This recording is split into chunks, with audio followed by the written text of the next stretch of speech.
కీర్తి పసుపు దంచే కార్యక్రమం మొదలవుతుంది. ఈలోపు హరీష్ కుటుంబంతో సహా ఇక్కడికి వచ్చేస్తారు. హరీష్ ఫ్రెండ్ కాబట్టి ఇక కుటుంబంతో సహా ఇక్కడికి వచ్చిన తర్వాత వాళ్ళందరినీ చూసి కీర్తి షాక్ అయిపోతుంది. ఈలోపు లక్ష్మి ఎలాగైనా కీర్తి నోటి ద్వారా ఈ పెళ్లి జరగద్దని చెప్పించాలని చెప్పేసి లక్ష్మి విశ్వ ప్రయత్నం చేస్తూ ఉంటుంది. బామ్మ వెంటనే ఇక లక్ష్మి, నువ్వు దేనికోచో దేనికి చూసుకుంటున్నావు, ఎలాగైనా నా మనవరాన్ని ఈ పెళ్ళి ఆపాలని చూస్తున్నావు కదా, నీ మాటలు వింటేనే అర్థమవుతుంది. అయినా మిమ్మల్ని ఇక్కడికి ఎవడు రమ్మన్నారు అని చెప్పేసి బామ్మ ఈ విధంగా లక్ష్మిని నిందిస్తూ ఉంటుంది. ఈలోపు ఈ పెళ్ళి జరగకుండా నువ్వు ఆపు చేయడానికి వచ్చావని నాకు బాగా తెలుసు. నువ్వు ఇక్కడి నుంచి వెళ్తావా లేదా అని విధంగా అంటుండగా ఈలోపు వెంటనే వచ్చిన వాళ్ళను ఇక మర్యాదగా మాట్లాడాలి బామ్మ అంటుండగా, లేదురా, వీళ్ళ ప్రవర్తన చూస్తుంటే కీర్తి పెళ్ళి ఆపడానికి వచ్చారు. ఇదిగో లక్ష్మి, ఈ పెళ్ళి ఆపకుండా నువ్వు ఏదో ఒక అడ్డపుల్లి వేసి ఈ పెళ్ళి క్యాన్సిల్ చేస్తే నీ కూతురి మెడలో ఉన్న తాలిబొట్టు తెగుతుంది, జాగ్రత్త అని చెప్పేసి ఇక లక్ష్మిని బెదిరిస్తుంది బామ్మ. ఒకవేళ కీర్తి పెళ్ళి ఇక్కడ ఆప్ చేసి నువ్వు ఎలాగైనా నీ కోడలుగా తీసుకోవాలని చెప్పేసి నువ్వనుకుంటే నీ కూతురులో ఉన్న మాంగళ్యం వెంటనే ఇక్కడికిక్కడ తెంపేస్తాను. ఇక నువ్వే నిర్ణయించుకో లక్ష్మి అనేసరికి లక్ష్మి, సీనయ్య అందరూ అక్కడే కుప్పకూలినట్టుగా ఇక డీలా అయిపోతారు.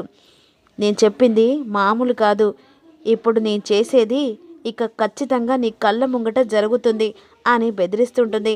ఈలోపు కనిష్క, బామ్మ నువ్వు బెదిరించాల్సిన అవసరం లేదు, కావాలంటే నిజంగానే రుజువు చూంచు, తులసి మెడలో ఉన్న ఆ తాలిబొట్టు తెగితే నేను సిద్ధుని పెళ్లి చేసుకుంటాను బామ్మ అనే విధంగా అంటూ ఉంటుంది. విన్నారు కదా కనిష్క మాట.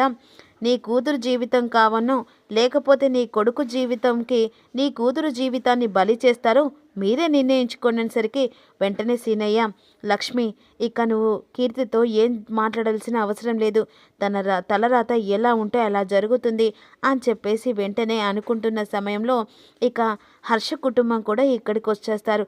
ఆంటీ అంకుల్ మీరు ఇక్కడికి వచ్చారా అనే విధంగా అంటుండగా వెంటనే వాళ్ళ తరపున అని చెప్పేసి బసవరాజు కూడా ఇక లక్ష్మి కుటుంబాన్ని ఏమనడు. ఈలోపు ఇక కనిష్కరు పసుపు దంచే కార్యక్రమం జరుగుతూ ఉంటుంది. అలా పసుపు దంచి ఇక అలా రోకలను ఇలా కడుపులో అలా అంటుండగా ఈలోపు కనిష్క ఫోన్ మాట్లాడుతూ ఇలా రోకల్ని అనేసరికి అక్కడ వెంటనే అరటి తొక్క ఉంటుంది. అరటి తొక్క మీద కనిష్క కాలు వేస్తుంది. ఒక్కసారిగా ఆ రోకలు వెళ్ళి ఇక కీర్తి కడుపులో తగిలేస్తాయి. అమ్మ అని చెప్పేసి గట్టిగా అరుస్తుంది.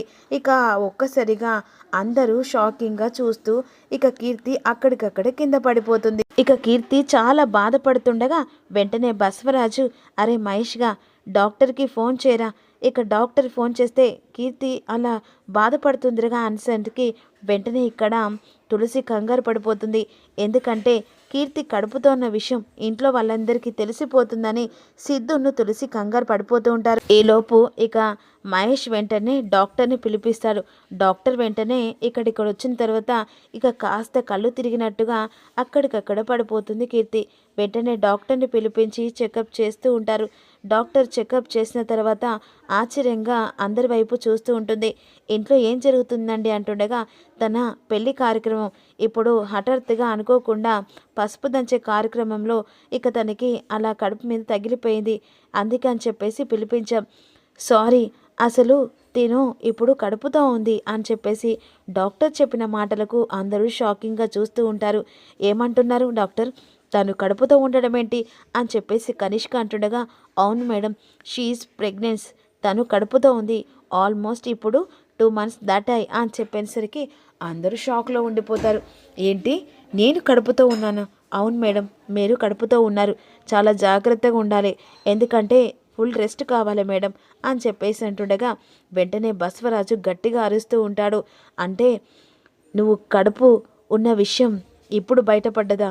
వెంటనే ఈ పెళ్ళి జరగాలంటే ఆ కడుపులో ఉన్న పిండాన్ని కరిగేయాలి, అంటే కడుపులో ఉన్న బిడ్డను చంపేయాలని చెప్పేసి బసవరాజు అనేసరికి ఇక తులసి కంగారు పడిపోతూ వెంటనే తులసి బసవరాజు కాళ్ళ మీద పడుతుంది. ప్లీజ్ మావయ్య, అలాంటి పని చేయకు, మా ఇంటి వంశాంకుడు, ఇక వచ్చే పుట్టబోయే బిడ్డను అలా చంపడం చాలా పాపం, అంటే నా బిడ్డ జీవితాన్ని సర్వనాశనం చేసి ఇక నీ కుటుంబానికి వారసునివ్వనా? నా బిడ్డ జీవితం ఏమైనా కానియా అని విధంగా బసవరాజు అంటుండగా, మామయ్య మీరు తప్పుగా అర్థం చేసుకుంటున్నారు. ఇప్పుడు వదిన ప్రెగ్నెన్సీ, అలానే కడుపులో బిడ్డను చంపడం తప్పు మామయ్య అని అంటుండగా, లేదు నా బిడ్డ నా మాటే వింటుంది. చెప్పు చెప్పు కీర్తి, నువ్వు అబార్షన్ చేయించుకుంటావు కదా అంటుండగా, లేదు నాన్న నేను చేయించుకునేసరికి కనిష్క అందరూ షాకింగ్గా చూస్తుంటారు. ఏం జరుగుతుందో తెలుసుకుందాం.